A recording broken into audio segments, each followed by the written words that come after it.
down in the southern part of the kingdom of Avornis. Spring had come some little while before. It was just now reaching the capital. The city of Avornis had had a long, hard winter. It wasn't as bad as it could have been. The Banished One hadn't tried to bury the city in snow and ice, as he had a few years earlier, but no one who'd been through it would have called it mild. Today, King Lanius was glad to be able to leave the royal palace without a hooded fur cloak that reached down to the ground, and sturdy felt boots with wool socks inside them to keep his toes from freezing.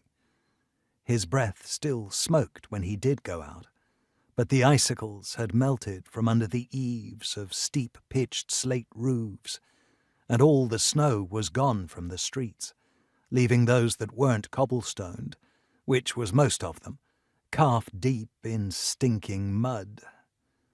A few of the oaks and maples around the palace showed the buds that foretold new leaves.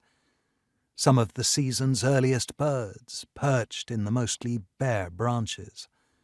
The songs they sang sounded relieved, and perhaps a little surprised, as though they too had trouble believing winter might be over. Prince Krex and Princess Pita, Lanius's son and daughter, stood beside him.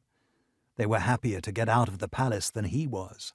Snowball fights and snowmen were all very well, but they'd had to spend most of the winter indoors, and that had chafed at them. If the smell from those nearby muddy streets bothered them, they didn't show it.